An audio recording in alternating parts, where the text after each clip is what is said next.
Hello, everybody. I'm your host, Zenitsu, and you're listening to the Digi Talks podcast, the show that covers various topics from news to meta developments and everything in between for the fine folks who love the Digimon trading card game. Just as a quick reminder, I do stream this live over on twitch.tv/Zenitsu. Right now, it's going live on Tuesday nights at around 9 p.m. Eastern Standard. That's usually the ideal time I start streaming, at least. But fear not if you ever miss that stream, because it's also uploaded on the YouTube channel of Zenitsu on, obviously, YouTube, on top of being on various podcasting platforms like Spotify for your viewing and listening pleasure. So please feel free to leave that rating, like, follow, subscribe, whatever, depending on the platform that you're listening on. It really does help support the podcast, especially since we are 95 episodes through. So we're almost at that episode 100 mark. Today I am back with Jay Stewart, and we're going to, I guess, kind of just talk about the state of Digimon. I don't really exactly know how to explain it, because there's a couple things that have happened, not really recently. I mean, yes, recently, but there's some things that have been developing with the current overall state of the game that I think is something important that we should address. I'm not going to try to make this a super doomer thing or anything or be negative, just highlighting trends. That's essentially where I'm coming at with this. But first, we have the question of the week. And I guess before we get into the question of the week, we actually have a news portion where we actually know what's going to be on the ban and restriction list. So, well, not know what's on it. We know when it's going to happen. And it's going to happen on March 16th. And it's going to take into effect on March 28th. So, with that in mind, I know it's a hot topic, and it's been a hot topic for, the past 3 months? Probably a little bit longer, as far as, us waiting for a good ban and restriction list. So, the question of the week is, what cards would, or what is the number one card you want to see on the ban and restriction list? So me and Jay Stewart already went through this discussion ad nauseum. We had a whole episode about it. Everyone else has their own opinions, but I want to give you, the audience, the ability to actually tell us what you feel like should be banned or restricted. So, I guess we're just not going to answer that. We're going to let the audience answer that. So we could just move on from that portion of the podcast into, I guess, the greater topic. So, yeah, there's been one trend in particular that I find to be a little bit on the alarming side, and it's kind of, I don't want to say it's hurting the game, but it's definitely putting some perspective on the current state of the game, and that's the overall expense of the game. Like, the game has gotten more expensive. This is something we can't deny. And I'm a huge advocate for accessibility. So when you make something more expensive, the overall accessibility goes down. So I don't know if you've kind of noticed this trend, Jay Stewart, or not, but it's just something that I've been picking up on. Yeah, so, I mean, I kind of have noticed that some cards have been starting to spike up. I mean, I think, what was it, around BT 14 or 15, we started seeing SRs being, $20 price range. I know before in the past when the game first came out, there was, promo Diabormon that was, an $80, $100 card. There was Lilithmon. I think the Aldar was originally, at $30, if not $40. Yeah, but, I mean, we also and, have... I know, Oh, go ahead. And I was going to say, there's also Magna Angemon from BT1 that also was, on that $40 price range and everything. But, after the first couple sets, the prices of those cards eventually did kind of die back down. But it was, right around BT15 is when the card prices kind of definitely have been spiking up. Yeah, I mean, we've always had, a very, very small select handful of cards that were expensive. Dating all the way back to the beginning of the game. BT, what, was it BT1 Angemon? That card was literally, a $20-$30 card for a very long time because it was the key card to security control. And then it got basically back to back reprints, and that absolutely tanked the price of the card, which I think is fine. The card was in Special Booster 1.0, which was rather hard to get because Bandai does this magical thing whenever they release a card game where they dramatically underprint the set because they don't know the actual demand for the game, especially the very first set. So if anyone's actually into Gundam, expect the same pattern. They're gonna underprint set one. It just is a thing. But regardless of advice, if anyone's looking for getting into Gundam, because that's not what the point is. The point is, like, yes, we generally do have a small handful of expensive cards, but the majority of the rest of the game is relatively cheap to help offset that. And as of late, kind of like what you said, it kind of did feel like it was around BT 14 that things started to get more, I guess, aggressively expensive.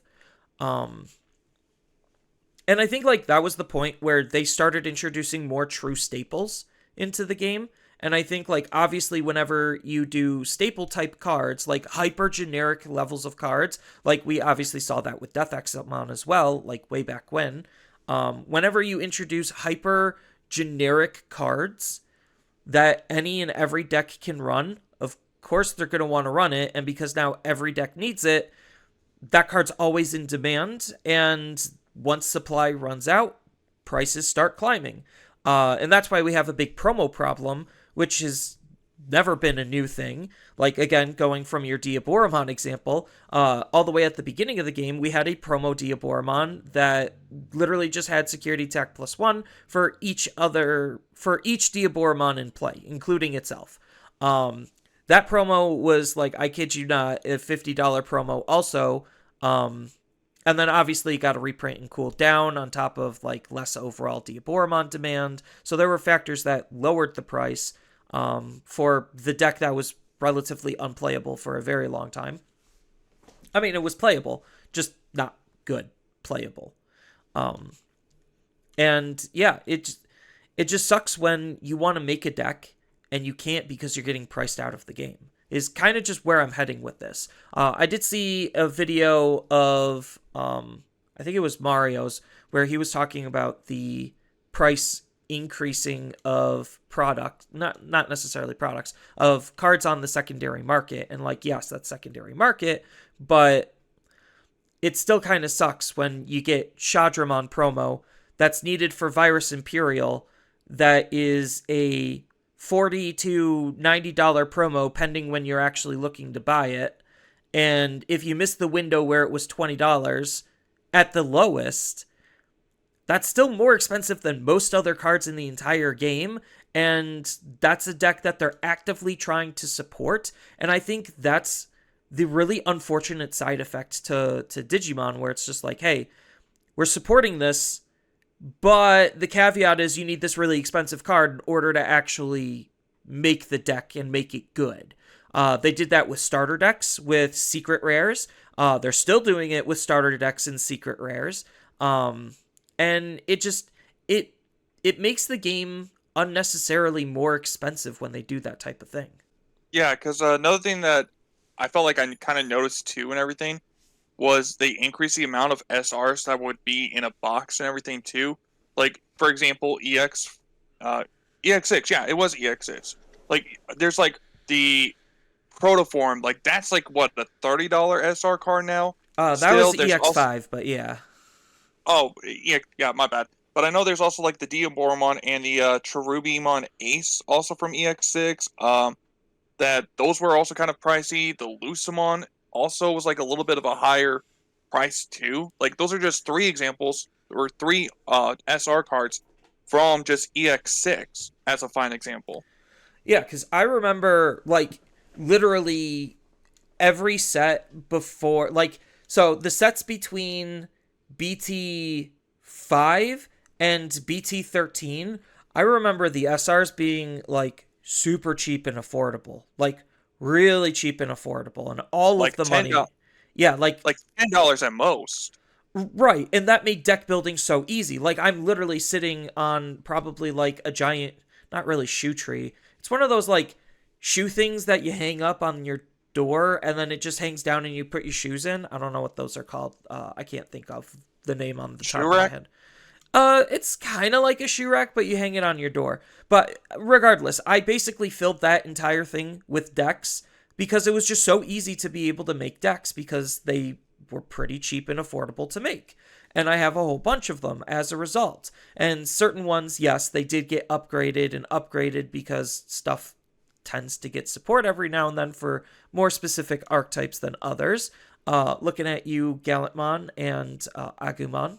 But regardless of upgrades and updates, like it was super affordable to build decks for the most part. It literally wasn't until like BT9 where Death X was like one of the true staples, and even then it wasn't that true of a staple. That card reached like 70-80 bucks. It's doing what Medieval's doing, except Medieval's like way better in terms of hyper genericsy, because the big difference is like Death X is only good in certain situations against decks that go wide, where Medieval Gallantmon is good every single, like in every single deck for every single situation, whether it's a go wide deck or not. And it really forces you to have to play around Medieval Gallantmon, and I think that's just a very unfortunate side effect that, like, oh, because this card exists, certain decks just physically can't play the game, because everyone's running the card, and um, it also like constraints how we're playing and approaching the game as a whole because this card exists. So I'm currently in the middle. Like I was messaging you this. I was in the middle of doing a script on what constitutes a fair Digimon deck or like fair Digimon cards, and I'm writing the script and I'm just like, huh. The majority of these cards, like some of the newer stuff, kind of just fall under what I've been defining as unfair and unhealthy. But not trying to be a doomer. It's gonna be like one of my more design focused videos. So hopefully I could actually finish the script on that and put that one out in the near future. Yeah. Like I will say, like even though the prices of some cards have been starting to get like kind of high and everything, but I would still say like Digimon is still relatively like a very affordable card game to play. You know, there is of course the exceptions like the medieval Gallimon, but not every deck plays it. Kind of like the whole scenario of the Death X and everything. So it's like if you don't want to play, like I don't have any copies of medieval Gallimon, so it's like oh well, I could live with that kind of thing. Like I could just play a different deck. I could just keep playing the uh, purple hybrid if I want to. I could play the Cerberus package Leviathan if I wanted to. You know, stuff like that. You know, there's other decks I could play that don't necessarily use medieval Gallimon.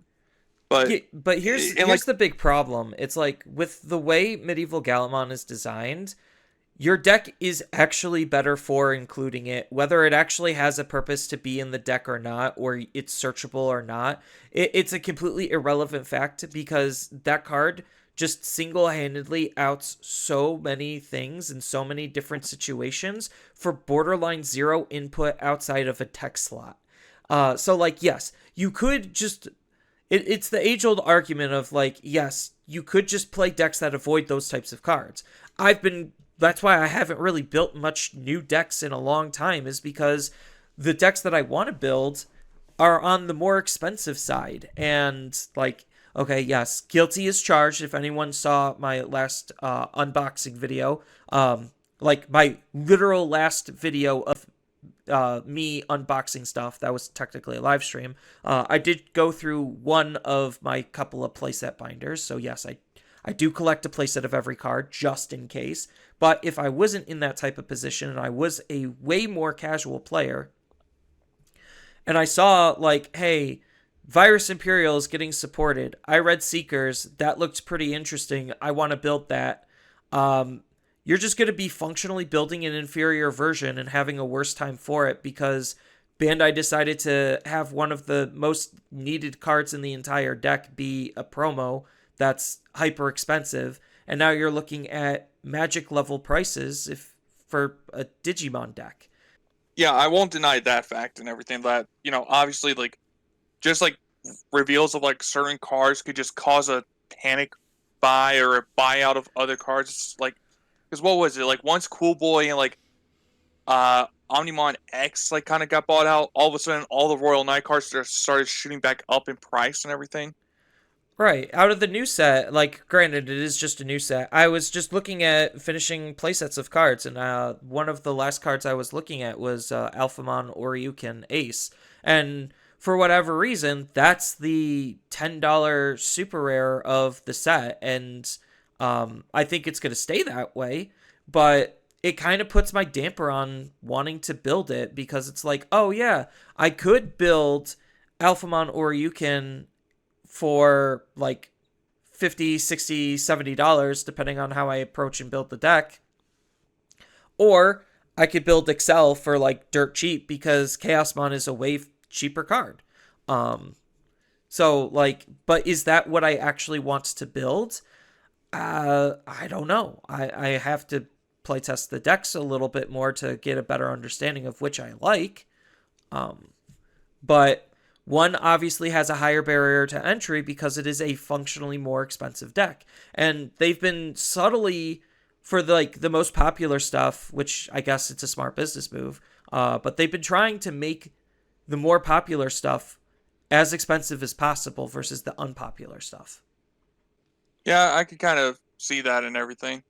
Because Yeah. I mean, like the fact that, because what is it, Chaos Gallimon, or not Chaos, Jesus, Gallimon X Anybody, and the fact that Medieval Gallimon are both Seekers. I mean, I'm not saying that their effects are, like their rarity definitely symbolizes their secret rare kind of placement, but we've seen SRs with like powerful effects similar to them be SRs, I guess. Yeah, like Digimon's always had a very weird thing on what gets the secret rare, like what gets what rarity treatment. Because you literally, like, we've seen this in the past before. I'm blanking on the card. I think it was like an Agumon versus a Gabumon card where literally they were functionally the exact same card. One just was for Garurumon based cards and the other was for Greymon based cards. And one of them was a rare for no reason and the other was an uncommon. So it's just like, that's a little weird when they are literally the same card that have the same power level, but the rarity like for whatever reason somebody decided to dictate the rarities as something different. So like power wise, Digimon's always had this imbalance when it comes to rarity versus what the actual text on the card says. Like Mirage is probably one of the biggest defenders, no offense, but like strength wise that card's probably way higher than a super rare. Like we've Anubis Yeah, from Anubis is EX5. way higher than a super rare in terms of strength. We've like a lot of these hyper generic cards, I guess, is kind of what I was like leaning towards. And we've even seen like some secret rares like the Nene. That is like, there's no reason that should have been a secret rare. Right. Like it just baffles my mind on who decides to choose the rarities and for what. Because like one of the subtopics that I wanted to touch on was like I covered this in a video if anyone didn't watch it. It's just like an intro to the format. Bandai is doing a basically what they did with Ultimate Cups where they're going to have like this change up in the format and in the game. It's literally going to be ran for like a whole month when they run it. And like the first format that they're choosing to do is commons and uncommons. And I was looking at a lot of the commons and uncommons for this event, and I'm just like, wow, there's a lot of not good cards in here. But the thing that I wanted to point out and mention was the fact that, like, wow, a lot more cards should be common and uncommon when it comes to some of their power levels if Bandai was serious about supporting that type of a format. So, like, Digimon's just been so resistant towards alternative formats because of small design decisions like what card gets what rarity, and so on and so forth. Like, it is those minor things that do tend to add up that make formats good or bad when it comes to alternative ways to play the game. So, Yeah, and oh, go ahead. yeah, but I do like I know like I said one of my kind of complaints I guess like is the fact that you can have like expensive cards and everything, but and like coming from Yu-Gi-Oh, like Konami's way, and I mean way worse about how they do their boxes and everything.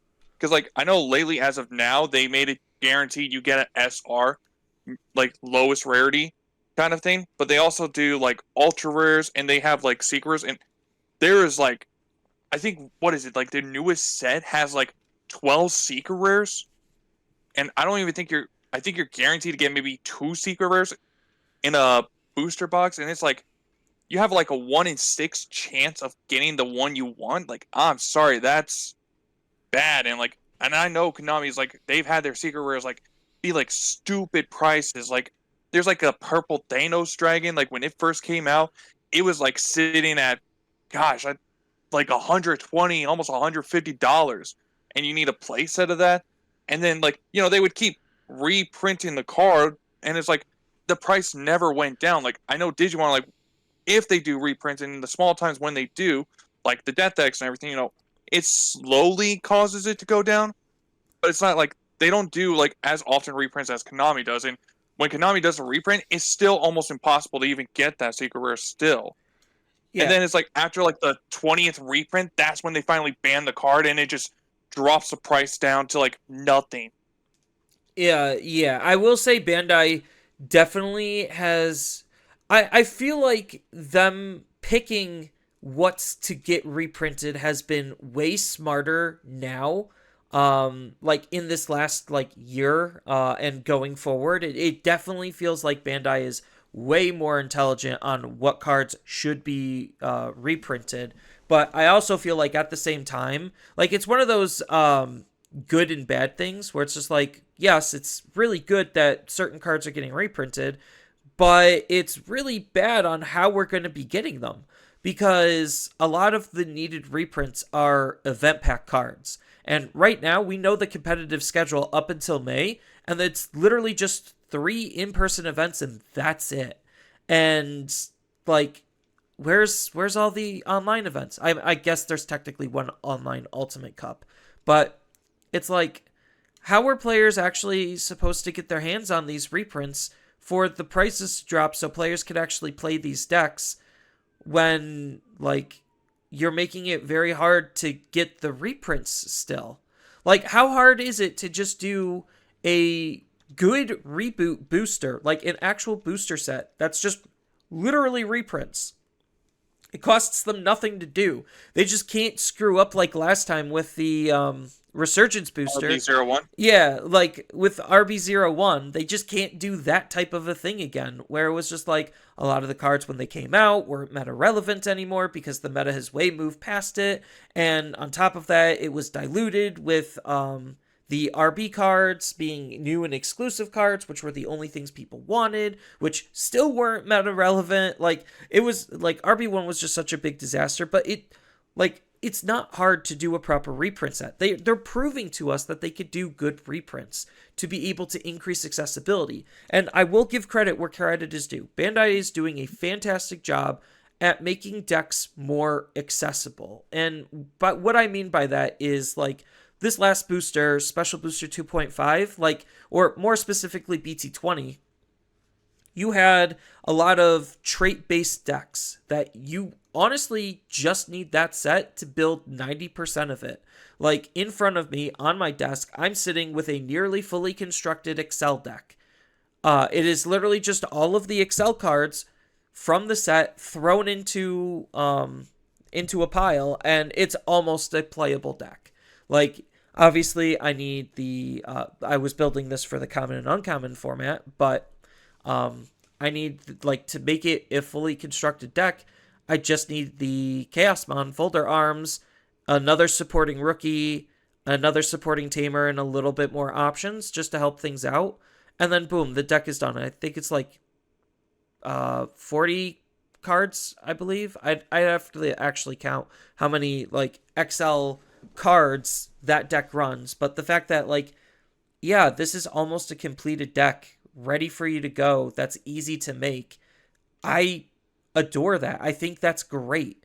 And the fact that like Gallantmon has been reprinted so many times to where you could get a lot of Gallantmon cards and have a lot of flexibility on how you could build that deck, I think that's pretty cool too. Same thing with like Jessamon. It's like I got a lot of people confused on how to build Jessamon because he doesn't have that many tools compared to some other decks, but you do have the way that the set wants you to play it on top of how the old iterations want you to play it. Like there's enough depth and it's not going to cost you an arm and a leg because he also has a starter deck. Like it's stuff like that that I love accessibility on. Like it's just so easy to get into the game. Like, hey, here's an old Jessamon starter deck, $5. Throwing out a random number, but like you could probably pick one up at like Walmart or whatever for like $10. Get some cards from BT20 that are Jessamon themed, and then boom, you're already mostly there to an actual halfway decent deck. So I feel like for every one step forward, they also take the same step back when it comes to what they're doing and how they're doing it. And like, we're so close to the game being fully unified. Like, yes, we're technically caught up with Japan, but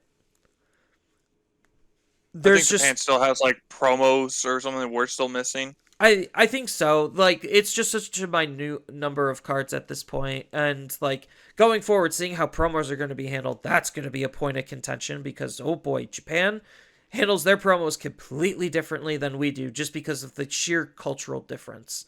Um, but yeah, it'll be interesting to see what Bandai is going to do to try to make the game even more accessible, if they even are. Because, like, unfortunately, for every XL deck, they have their adventure deck. And I'm going to pick on adventure for a little bit, where it's like, it is another starter deck that you probably are going to need another secret rare for. And because a lot of decks want that secret rare, not only just for the adventure deck, but for some other decks too, it's going to balloon the price of the card. And then, like, you look at, oh, how do I make this deck better? And then people are going to recommend a $40 to $50 secret rare. And it's just like, ooh, no thank you. It puts a bad look and perspective on the game when they're selling you a starter deck and wanting you to buy a $50 card on top of that. It's a bad look.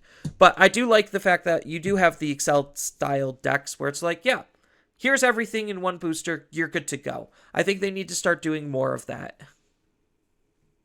Yeah, I also think that I don't think they need to do another RB01, but if they want to do something like similar to what Konami does, like every year, it's like, oh, hey, based on player results, these cards were used and everything. And they could easily do like, oh, a bump up rarity of commons and uncommons getting like a rare foil treatment, so to say. Like even the SRs getting like the texture and everything, kind of how RB0 was. Like just try the RB01 again, but actually use cards players want, like actual meta results determined kind of thing. Yeah, Like I like think that them. would make it so successful if like they made an RB02 based on those two elements, it would be hugely successful. Yeah, I mean, Because another thing Bandai doesn't do. Sorry, I'm not trying to cut you off, oh but no, you're good. like practically 2.5, what's out is what's out. Technically speaking, the same can be said with EX08, like with the whole medieval Gallimon. What's out there on the market is what's out there. Like they don't reprint booster boxes. They don't make more prints of their boxes after they've already been sold. Like that's not how Bandai does it. I mean, Konami does that, but Bandai doesn't. They're like, there's no need. We've already made our money from. There's no need to make extras, so to say. Yeah, Bandai as a business plays things very safe, and we've kind of hinted or talked about this before in different episodes, but like essentially the way it generally works is stores will ask the distributor for the product. Then the distributor will take all of the store orders, calculate that, and be like, Bandai, this is what stores want. And then Bandai literally uses that number to print, to basically dictate their print run. So if stores order more of a set, then there's going to be obviously more of that set out there. If they order less of a set, then there's just going to be less of it out there. Either way, Bandai wins because they already got their money. Like, yeah, the set is always going to be successful because we already sold it all because the distributor asked for this specific number and we gave that specific number to them. And then usually Bandai will have a certain percent, like any card company should have a certain percentage of buffer. Whatever that percentage is, I don't know. I know when I was playing Force of Will, that buffer was 5%. But it's not a very large number buffer. Like, I can't see Bandai printing 10% buffer for what everyone has been ordering. So Yeah, because like we've seen like a problem with them doing that and everything, and that was back in BT 16, right? With Magnamon X anybody the secret rare gold form, yeah, that was like whatever. Where literally the perfect storm where it's just like RB1 failed so hard when stores had to order the next set, and that put a lot of ill will on the stores. So they ordered less of BT16, which was the set they were ordering because they saw like it was the set that they were ordering next right after the failure of RB1. And then they also were ordering EX6 almost exactly at the same time, like not even a month apart. So like that's why those two sets are very hard to come by, is because stores physically ordered less, so there was just less overall printed. And I think like that's a prime example of like, hey, we could do certain reprints but better. Like, yeah, let's take what was the stupid set where it came with the gem boosts? Um that small the limited LM, yeah, like that yeah, small the little special limited set. release. They could just do another special release of just reprints of good cards that people want to play. Like instead we got the reprints being promos of store event cards, and that was like whatever. But some of the other reprints, like the Death X-Mon that came from there, was pretty fire. Even though we got that as an event pack card, not everyone plays in the online events to, or like the larger events to Wait, be able to get that. did we get Death X in that? Or because I thought Yes, it was we Shine we Greymon Ruin mode we got was the big both. money card. Yeah, I mean you got Oh, okay. both. And then there was Quartzmon in there too. Like they should do those little reprint sets more often in my perspective. Like, hey, this is a little bit of a down month. Let's, or if they're trying to hype up and celebrate something, it's just like, oh yeah, Golden Week. Here's a reprint set, like the little special thing. You get one of every card inside of it. And it's like 20 cards or something. Who with a extra chance at some random goodies just to try to sell it as a random product. Like, who cares how they do it? Like, the fact that that would probably be an insanely successful product, that's the point.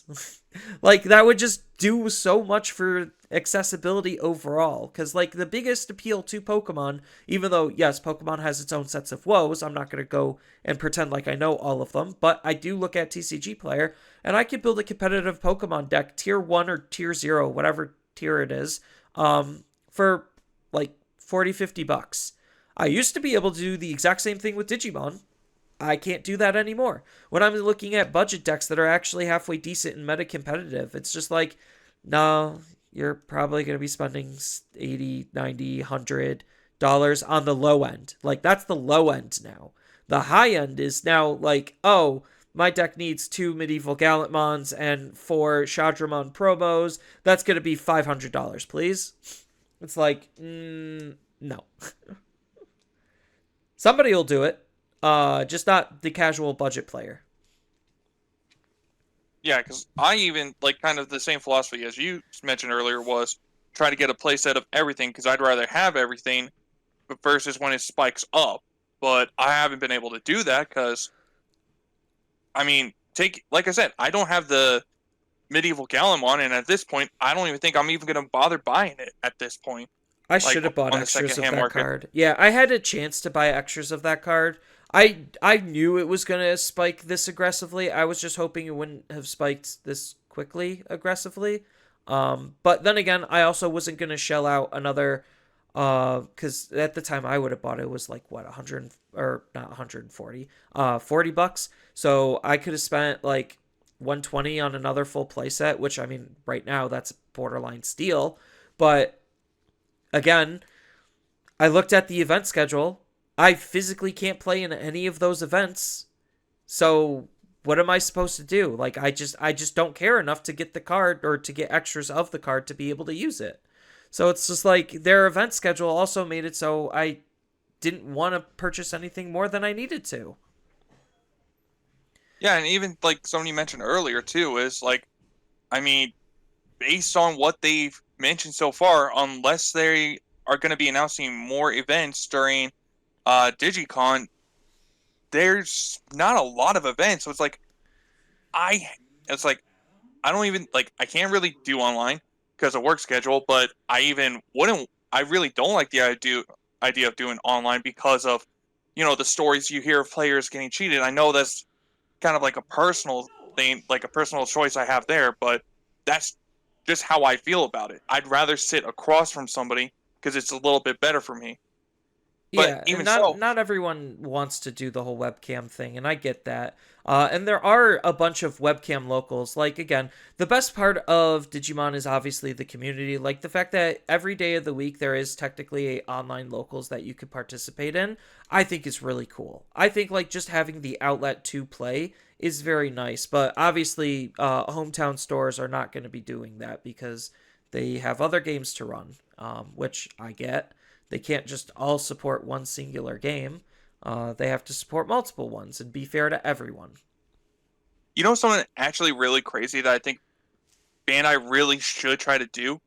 Remember What? how they did that webcam thing where you could get Pulsemons if you got 3 wins, whatever? Oh, that system was so garbage. Like it, Like, yeah, Bandai technically loves it to.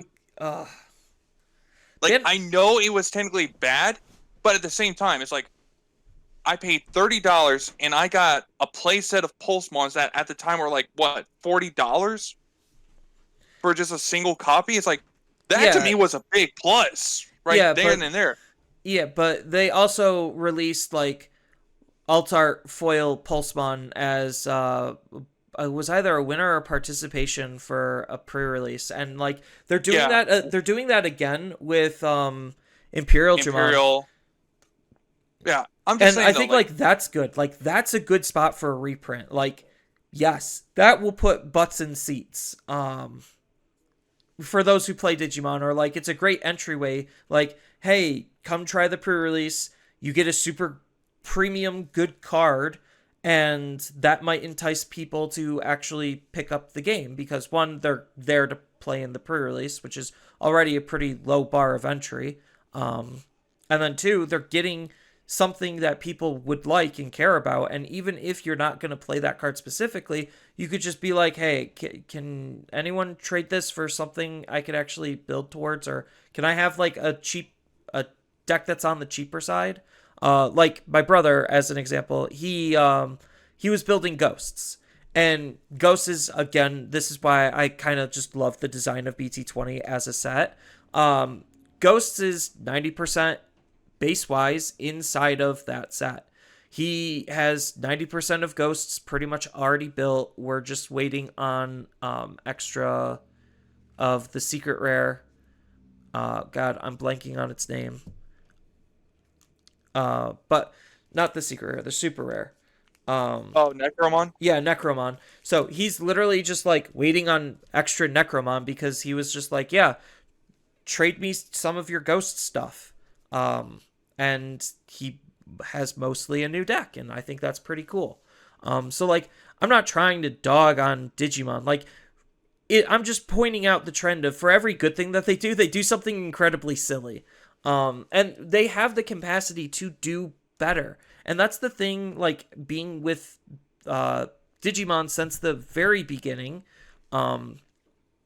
I've seen them through the good and through the bad. And I think like with this next ban and restriction list, that's this upcoming ban and restriction list is going to have the most attention on it compared to any other ban and restriction list, because this is the one where a lot of players are either like shit or get off the pot. Like this is going to make it or break it for a lot of people. So I would say me included, but it's just me competitively, which I can't even play competitively because there's a ginormous lack of events as of right now. So that's an irrelevant factor, I guess. But yeah, like they have the capacity, and that's all we want is just for them to do better to support us as the players, and they're so close. Like unification, if anything, I feel like is just it's forcing Bandai to actually pay attention to us. Like that's what it feels like to me. It's just like, hey, you promise things, we're gonna hold you accountable to them. It's like the middle child, like, oh, a new baby in the family, and then the middle child gets forgotten. Right. It's Because like we're the middle child. We're not the oldest because the oldest is technically Dragon Ball, and we're not the Gundam TCG. That's the baby of the family. So it's like we are in the middle. It almost feels like at times. Yeah, like I have zero fears that Digimon's gonna go away. Like it's Bandai's second best game, by a pretty sizable margin. Like I'm sorry, other people who play other Bandai card games, like outside of One Piece, like yes, One Piece is the biggest, then Digimon's the second biggest. I don't know exactly where Gundam's gonna fall, but I don't care because I'm not gonna play Gundam. Like I'll do what I do with all other TCGs. I'll probably have like a single deck, and then that's it. Just in case somebody wants to play it, they'll be like, "Hey, anyone want to play this with me?" I'll be like, "Oh, I got a deck." I have decks for lots of random games that I barely even play. Yeah, like part of me was somewhat interested in the Gundam TCG because I am a Gundam fan. I get the model kits, I watch the anime and everything. But I've already kind of just mentally just said, you know what, I'm not interested in the Gundam TCG because it's like I was trying to get the beta boxes, but those sold out like within 2 hours of being on the premium website. I don't know how you sell out on a premium website when it takes like months for them to even deliver the order. It's because they But printed a certain amount and then they listed it and exceeded that really quickly, and then they had to do a second wave, um, and that was the wave that they were actively printing. Like yeah, the way Bandai Premium works is like usually they have a pre-order window and then they print because they know the exact numbers of the pre-orders. But for Gundam, whatever reason, they just decided to print some beforehand, which I think is smart. They should do that more often because then it reduces the amount of time and extra product that they need to print, for some of their other stuff. Like, there's no reason why I needed to wait 6 months, like 6 to 8 months, for what just came out. It was the Omnimon the binder. Omnimon. Yeah, like that took 6 to 8 months from pre-release or like pre-sale, not pre-release, pre-sale. Oh yeah, because like they should have been able to look at the previous numbers of like like anything similar. Because like what was there? There was like a Demon Lord's binder or something like that It was that they did. It was Beelzemon, and before that was Royal Knights when it comes to binders. But like yeah, they Yeah, generally it's like they generally should know based on trends what the average number is when it comes to Bandai Premium, and then they could start printing that during the pre-order window to reduce the wait time, and then decide during the pre-order if they need to print more, and then because they wouldn't need to print that much more, I'm guessing, it would dramatically reduce the time that actually needs to be made, so then we get our products quicker. But no, Bandai's weird. They do weird things. Yeah, like they should have been able to look at like the similar two other binders you mentioned, the Royal Knights and the Beelzemon, and go, oh, okay, so we sold, I don't know, BS number here. Let's say they sold 800 of the Royal Knights and they sold 1,000 of the Beelzemon as a random BS numbers here. And they could go, okay, so let's go ahead and just make 500 binders of the Omnimon one and go from there. Yeah, and then print more based on how much have actually sold. But we at least have Yeah, that 500 already done to reduce the amount of extras, or to reduce the amount that we would need to print in total. Yeah, there's a Banning Premium Premium Bandai is just a really weird thing in general. A lot of people tend to hate it from what I've seen over the internet. I'm indifferent towards it. I think what they print, like in terms of what they choose to print, usually is pretty fire. I'm not gonna lie. There were a lot of things that I probably should have picked up when I didn't. Because I was looking at the Ancients. Like that's still not going to be coming out. Ancient Greymon is obviously one of the big cards in there. It's not the BT4 one. That would have been fire if it was, but it's not. Um, and that hasn't come out yet, but that card is still meta relevant. But who's to say by the time it comes out if the card's going to lose meta relevancy or not? And I think like that's like the big issue with the ginormous wait period is because like, oh yeah, uh this was good 6 months ago. Now it's not because the meta has changed so much. I think the Omnimon stuff because of the amount of power creep in the game, like Omnimon is still a good deck, so that was probably one of the ones that's more worthwhile. well, and then also the fact that the new Omnimon X antibody still kind of works with the Omnimon deck too. On top of that, so it's like kind of giving the deck a little bit of a, hey, here's a little bit of an update for you to try to use if you want to, kind of thing. Yeah, and then you got But the adventure stuff that looks like it's going to be good for those. Maybe, I don't know. yeah, but like the thing I was trying to say though with like the Gundam, like the pre-orders, like on the premium Bandai, that was just out of the question. I tried to ask a bunch of locals around because my normal locals, they said, yeah, we're not going to carry the Gundam TCG. I'm like, oh well, got to find a new shop for that then. If I was interested, call around a bunch of shops and everything, and they said, oh yeah, we're only going to get 16 of these kits that are going to be for the pre-release. I'm like, oh okay, how many people are signed up? Oh, we got 60 on the wait list actually. It's like 60.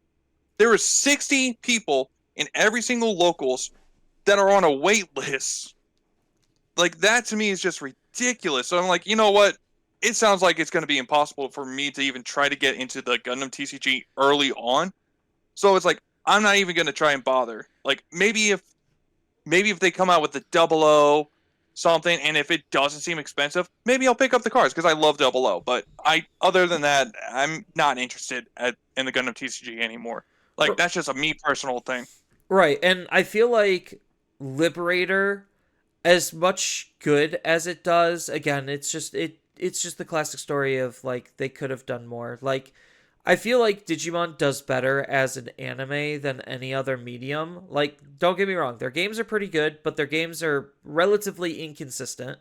Um They're hit and miss. yeah, and I would have loved to see more of Digimon anime. Like if cuz like right now we're entering from what it feels like the halfway point of Liberators. Like spoiler, not spoiler, the bad guy Virus Imperial is getting defeated. Um or got defeated. I didn't exactly keep up because I stopped caring because it was moving too slow for me to care. Um Unfortunate, but that's the reality of it. Because it wasn't constantly in my attention. That Not saying I have bad attention span. It's just I watch a lot of things. I make a lot of content. I do video games on top of that and work, and it's like there's so many other things for me to pay attention to that Liberator just took the ginormous sideline where it's just like I don't care about following it. But if it was an anime, I could put it into my weekly schedule and then it's a little bit easier for me to follow. Um, because it's already in the sphere that I'm already in. And like Liberator definitely is going to be getting way more support. So anything Liberator is already a pretty good investment. Um, I'll say that like Liberator, even though it wasn't an anime, they have been treating it the best that they possibly could, given the fact that it's not. Um, I think it would have been better as an anime, but they decided not to go that route. I don't know if it was a budget thing, if it was like, hey, we'll test the waters and see where this goes. Maybe we'll do something again with it. Because, like, who knows? Maybe after the comic is done, maybe they'll actually animate it. I don't know. Yeah, I think the reason they were doing the comics and everything is because I think there's like just a huge pressure on animation studios right now with a lot of different like animes and everything that are coming out. Like I think there's like what a new season of Shield Hero coming out. There's also the I can't remember.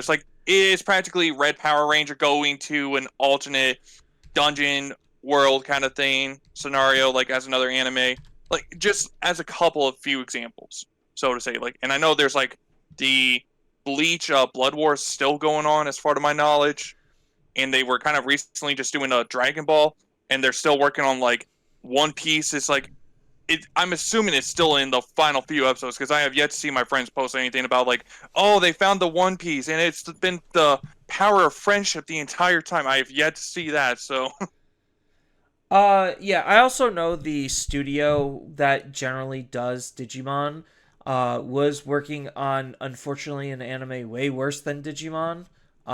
It's like some game shows, like death game style anime. I don't even remember what it was called because I don't care. And they magically got like 50 or 70 episodes, and I'm just like, if that was just another season of Digimon, I'm sure it would have done way better. But I get that the game show that they were adapting for the anime was actually a game show in Japan that was somewhat popular. So like, okay, it makes sense that they would want to try to do that, but yeah, it's just unfortunate that Digimon just gets the sideline because of that. And they could have tried to hire out like a different studio to do it, but like you said, anime there's a lot of studios, but there's also a lot of studios that already have gotten paid to work on various projects back to back. So like just take Mappa as an example. Like yeah, Mappa currently is working on Zenshu, but they probably already have some other gig lined up for when Zenshu finishes and another one lined up for after that. So like they probably are just super booked and backed up to where they just can't take on a new project for probably about another 2 to 3 years or so if they were to work on something that they're getting contracted out now for. So like if I was Joe Schmo and I actually had the ability to hire out one of those animation studios, they wouldn't start my project until then. So it does kind of suck that Bandai just missed that opportunity. yeah, and then also like Bandai's also doing like there's more than just Digimon that they do besides as an anime. Like Gundam, for example, there's like the Gundam Quack or Yeah, I don't know. G-Quux. It's Yeah, pronounced like G-Quux. but yeah, it's like that's another like it's a Bandai IP and everything. Well, I shouldn't say. Well, it's Gundam is under Bandai, so it's like that's like an example of another thing. And I've seen like there's a movie that apparently came out for it, like a prolonged kind of situation that I had, and like they're doing like probably 25 episodes, which for Mercury wasn't even that long ago. I think it was like 2 years ago, and that had like 25 episodes in itself right there. Yeah. But I know we kind of got like really sidetracked and off topic, but as far as like some getting back onto topic, trends with Digimon, like one of the other big things that I kind of noticed with Digimon is like yes, I did see Mario's like not really like doomer video. I respect the hell out of Mario and I think he's a great content creator for what he does. And I respect his opinions. And I thought the video he put out, one of them stood out to me, where it's just like the up and coming ban list isn't going to be fixing Digimon. That stuck with me. Like just the statement from the title alone to what he was saying in that video, he's not trying, he's being genuinely honest. Like it's kind of like how I see myself. It's just like a lot of people think I'm hyper negative, and it's just like, no, I'm not actually negative. I'm critical. There is a difference. I love this thing so much that I'm willing to be critical for it because I want it to be better. That's all most of the time critical people are. We're not trying to be doomers or negative people just to be negative. There's a reason for it. And when he made that video on um the fact that this ban and restriction list is not going to fix Digimon, that stuck with me because I, as a designer, can understand where that statement is going to end up being true. Like the next ban and restriction list has to be huge in order to fix a lot of the problems with the game because as I was writing the script for honest decks and like what is honest Digimon, the majority of the game is dishonest. Like it's I guess I could just read a little excerpt from it. Just to Well, I was give gonna say, context. even just look at the video we made of our own ban and restriction list. We had like what, 15, 20 cards or something like that. Yeah, and that's being generous. So yeah, I'll read a little excerpt of what I was kind of writing. So where's I guess this is the last portion that I was kind of writing. Um so this is in the script. It's talking about because I'm reading this like in the middle end of the script. But there's a point where I am talking about dishonesty and what actually constitutes the difference between being honest and dishonest. And in the script that I'm currently writing, again, it's not finished right now. What I have is for me to distinguish the difference between a deck being honest and dishonest, there's two different ways. The first way is if a deck is biased towards a certain win condition. So, like, what I mean by that is more specifically focusing on one singular evolution line to do the entirety of the work, and everything in the deck literally do like sidelined. So, a good example of that would be Mirage, where it's just like I have a ideal stack that I want to get into 100% of the time, and I'm willing to sacrifice everything else in the deck for what it could do to instead double down on the one line I'm trying to get into. So I think that's one point. And then another point is like, does a deck give the opponent any form of meaningful counterplay? So Mirage is another pretty decent example of this on being a dishonest deck because of just the fact that it's not giving the opponent good, meaningful counterplay.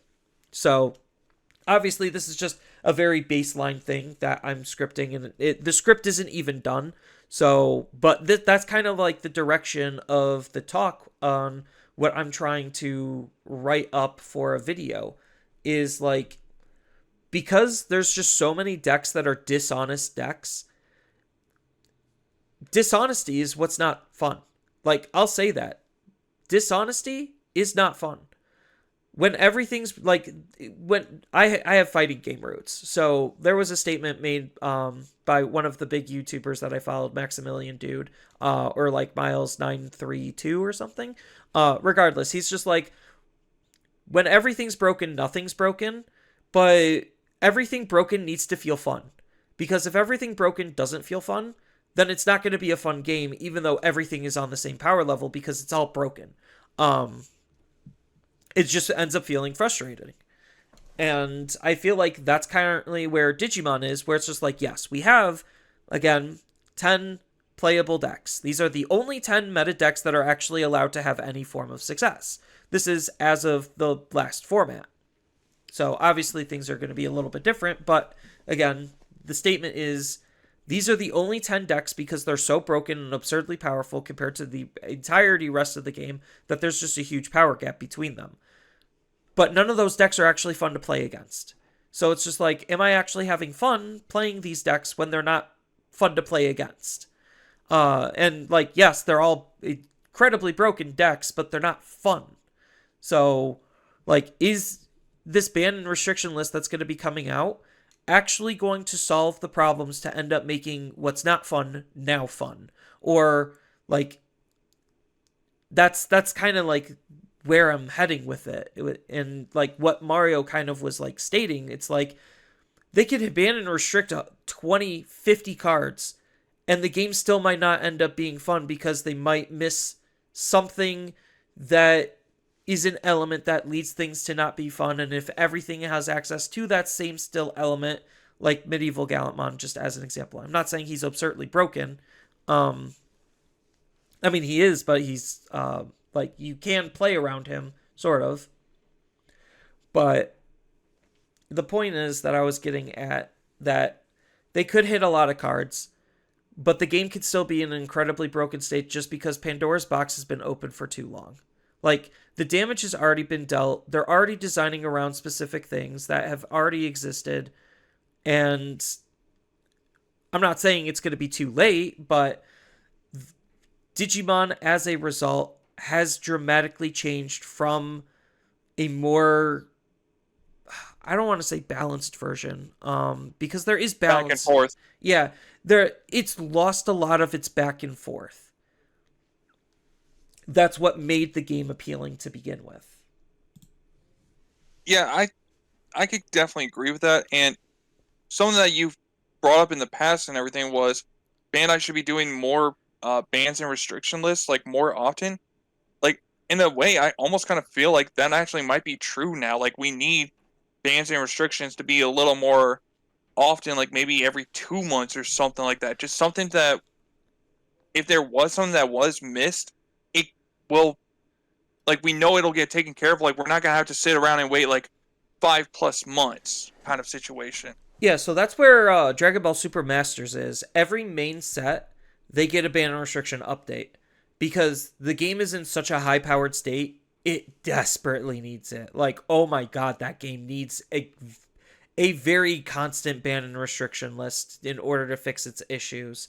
Um, and like I know Bandai's very data driven when it comes to their bans and restrictions, but like we've had 6 months of literally the same exact decks topping, and I made a video almost a year ago at this point. Um, and that video, for the most part, holds up. Some of it's a little bit outdated, and some of it has been addressed.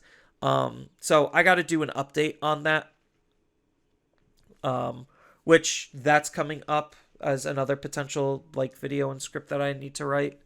But like what I stated in that video still holds relatively true on the current power level of the game and how players grow more animosity and frustration, especially as things get stagnant because the power bar is set so high and everything new is not able to clear that power threshold.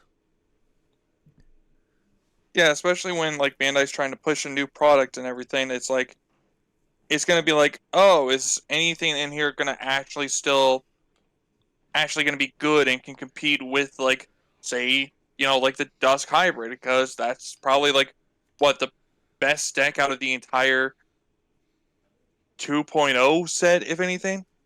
Yeah, like 2.0 Dusk Velger Loop is definitely the strongest thing, and it's still one of the best decks. So I guess this would be a good point for metadata because we do have Japanese metadata to look at. Hopefully it translates well enough. Nope. Okay. So I'll just be showing it off on camera, like the Japanese metadata, but like going over where Japan is right now, which is the borderline same exact format that we have. You want to know what their number one deck is? Probably the Virus Dusk one. Imperial. Oh, Virus Imperial. Okay. Yep, Virus Imperial is their number one deck. Want to guess their number two deck? That has to be Dusk one, right? Or am I Uh, still wrong on that? Or you're still wrong. Gallimon. It's Gallimon. Royal Knights. Oh, okay. Yeah, just because like the added consistency boost and the tools to Virus Imperial really make it a heavy hitting contender. Just because like yeah, I floodgate my opponent out of the game and then my Digimon dies, resets, and I basically do the whole combo all over again until they're dead. Which usually only takes 2 cycles because the deck also plays with some pretty heavy hitting cards. And then Royal Knights also got a absolutely massive consistency boost in terms of not only upping the clock, which I think was a huge mistake. So now the deck can kill faster, but the new tools that it got only help it be more on par with what the power level of Demon Lords was, which was already pretty high. So yeah, Those are the two best decks. The third best deck is Takumi Kazuchi. So that deck has been around since BT17, which is we're hitting almost 6 months of that. Uh, and then after that, tied for that place is Purple Hybrids. So like you have two decks that already existed that just got updates and are better now. And then you had two decks that have existed for 6+ months for some of them. I think like at least 4+ months. So we've seen multiple sets in multiple formats with them being in existence, and like, yeah, spoiler, they're still good. Yeah, What's because I think like something that Bandai would want to do is either they come out with new decks that quote unquote answer those and everything, but they still could be meta relevant and everything. Because like, what was it like? Even though like Black 4 Greymon was still at full power, Crossheart still ended up beating it in like the regionals or the not regionals, sorry, the Nats and everything in America, if I remember correctly, the results of that one. So it was like Crossheart was still like considered like it was considered the worst matchup for it, but it still was good for it. So it's like, and it's like if I was like a player who was trying to definitely be a little more cost efficient, I have all the cards of Purple Hybrid. It's like, oh, nothing in 2.5 really stands out to me, so I'll just keep playing. Like, there's no reason for me to buy 2.5. I'll just keep playing Purple Hybrid, yeah, and that's so going to be just less money for Bandai to have. yeah, so just as a more frame of reference for where the Japanese meta is, their number 5 deck, one, two, three, four, five, yeah, fifth tied for third place is Blue Purple Imperial. Then their sixth best deck is Gallantmon X, and then their eighth best deck is Magnamon. So the majority of these decks we've literally been playing with for a while now. The vast majority of the decks we've been playing with for a while. And then we got Jessamon just after that, which is which Jessamon is a newer deck in terms of like the way it's played compared to in the past. I mean, it's not like a new deck, but there's more ways to be able to approach it. And then after that, I think in like ninth and 10th place is like Bloomlord. I know, like, very exciting stuff. Bloomlord is still good. I mean, it's cool that it's still good, but like it doesn't make for the game to be like it. Everything doesn't need to be replaced, but there needs to be enough of a shakeup to where it's interesting. And I think like Well, Royal Knights basically taking the place of Demon Lords is boring to me. And when clock-based decks are good, I think that's bad for the game overall because they are more linear and they're trying to limit interaction in their own specific way, and they set a power floor. They don't set a power ceiling. Because now you have to be as fast, if not faster, than the clock deck in order to be meta viable. well, I was So, gonna say, with Bloomlord, when did Bloomlord come out again? BT10.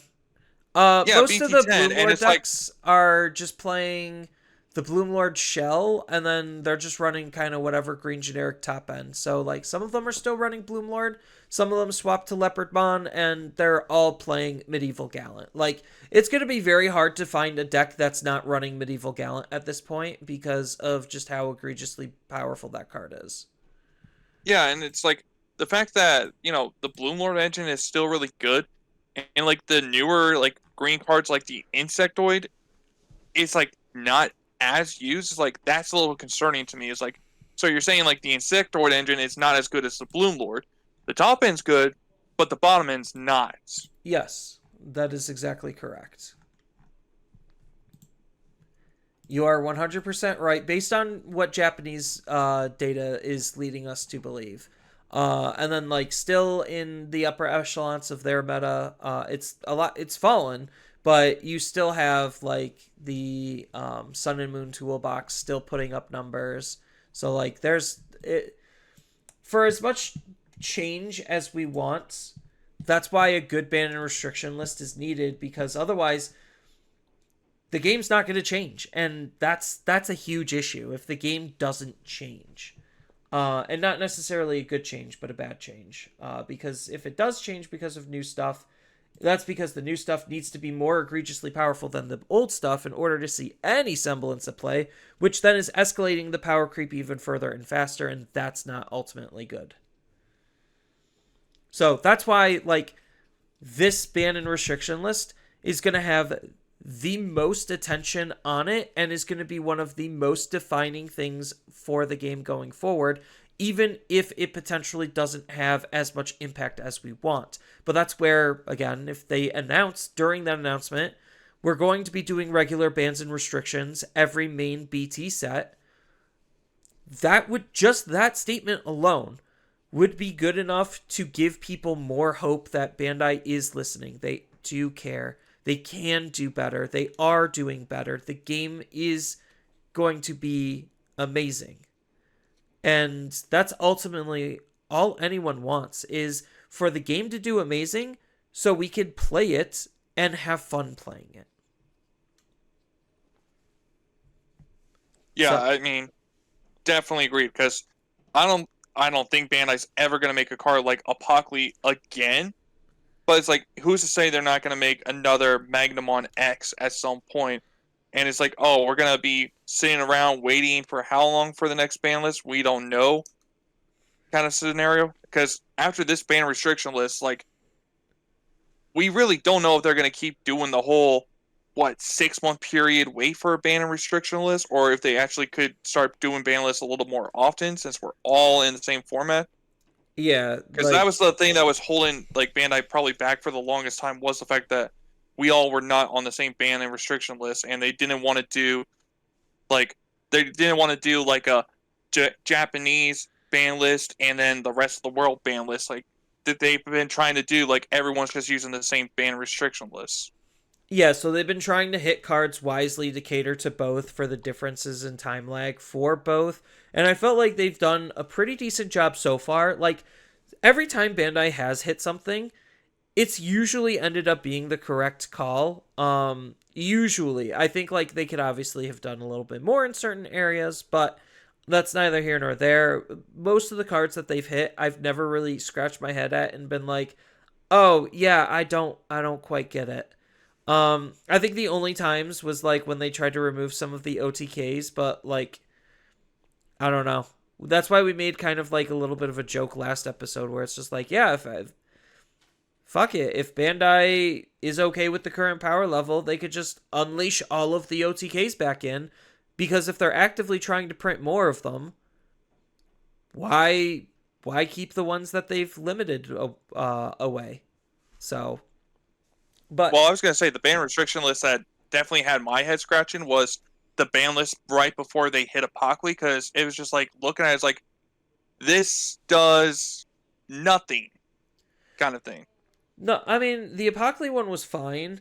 It was just more of the Yeah, fact I'm saying that the one before it, because they try to hit everything else around Apocalypse. oh Because, yeah yeah yeah but it's like it ended up being like, yeah, no, it doesn't matter because Apocalypse is still just so broken good. And I understand why they didn't hit Apocalypse when they did, because they wanted to hopefully wait till we got it, but it got to the point where it's like they had to do an emergency ban restriction list. They're like, yeah, no, we try to hit the problems like America, sorry, but you're gonna have to take the hit on BT15. We're sorry. no, and that's partially why unification is a good thing, is because like from their perspective they get to avoid the BT15 situation where that set was dead on arrival because Apocalypse was the big draw to that set, and then they had to hit the card Yeah. literally right as it came out. So like there's a lot of good that could come from unification, and that's all I'm really hoping for at the end of the day, is like for them to take a look at all of the trends that they have been doing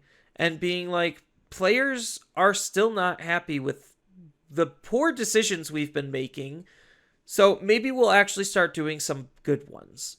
And that's the big takeaway, is like hopefully Bandai actually starts listening and treats Digimon, I guess, with respect. I know they're not going to, but one could hope they could. So I think that's gonna be pretty good for this episode. Because otherwise we could just ramble on forever about just the same kind of stuff. I think we eventually would go in circles again, then get sidetracked and then go back in circles. So, um, to prevent that, we'll just call it here. So, any final statements, Jay Stewart? Yeah, I sent you a quick message. I didn't know if you wanted to bring it up or not, or just wait till later on. I'd wait till later to say that. I don't think it's like Okay. super relevant right now. Yep. Nope. Fine with me then. Just a different topic for a different time period. Yep. But I mean, I'm glad that they finally did announce something out because I don't even think Worlds has happened yet, has it? No, Worlds has not happened, and we already know because of this, we're not going to get banner restriction updates at DigiCon when they do that. So I'm Yeah. super like this makes me super excited to see what is going to happen with the game because this is this is the make it or break it time. Like they need to Yeah. fix things, and this is the opportunity for them to do it. Yeah, because I know when I was on Twitter, when I saw the announcement of the ban and restriction list, I saw there was a comment of like, "Oh, why would you announce ban restriction now and make it in effect? Like, why would you announce a ban and restriction list on the 16th, then put it in effect on the 28th when you have events going on the 29th?" It's like they're giving you 2 weeks to figure out to play something different. Do you want to keep playing the ban like the things we're doing right now? Yeah, Like because you, I'm we're not looking forward to like if I was playing competitively, I'm not looking forward to playing against Imperial or Omni. I've already seen what both decks can kind of do, or like I guess not really Omni, it's Royal Knights. Like I've seen a little bit of what both decks can do, and they are oh boy, there's a reason why Japan is all up in their grills. Yeah, it's just like when I saw something like that, it's like I would be excited that they're giving you at least a 2 weeks notice to figure out something different to play on the 29th. Like 2 weeks time period should give you relatively enough time to figure out, oh, this is what I should be playing now, kind of thing. But that's just my little thing from it. Yeah, it's going to be interesting watching the secondary market go a little bit crazy because of the announcement of the announcement. Because, like, it's essentially going to put a hold on a lot of people's purchasing outside of things that they know are most likely not going to get hit. Um, what those are, I don't exactly know what people are thinking of outside of the hardcore meta stuff. Because literally, we've just had the same 10 decks for the past half year, a year almost. Like, yeah, so I'm hyped for it. I'm excited. This is the change I want, and or like this is the time for the change, and I'm definitely pumped. Yeah, because I know typically ban lists are like I know JP thinks that Bandai caters to us more, but it's like the ban and restriction list always felt like to me it's always been more them kind of thing. Well, unfortunately, all There's like they been have to work with is Japanese data. Like we haven't, and yeah, then they're gonna obviously have Worlds data to look at. Maybe I don't know if they already had to submit their deck lists for Worlds because I know Worlds is definitely coming up. Maybe they do. Like maybe they at least have the deck lists for Worlds.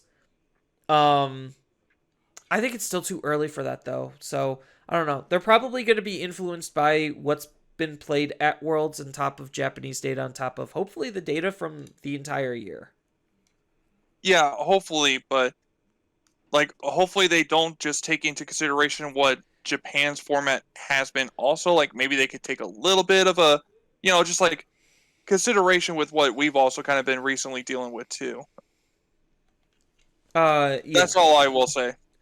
No, that's fair because we do play like each region does play differently. This is just a known fact, and that's why it's going to be so interesting. Come unification is like we're still going to be playing differently, just the same game differently at the same time. So it's like what could be developing in Japan would end up being drastically different than what North America comes with just because of the playstyle differences. It's like we would probably see their topping list and be like, really, that topped? Okay, I guess they can do that. So, but yeah. good times all around. I know this episode kind of seems like it was a bit of a doomer. That wasn't the intent. I do apologize if it came out that way. I'm trying not to be. Um, but that's just the critical analytical side of me, unfortunately.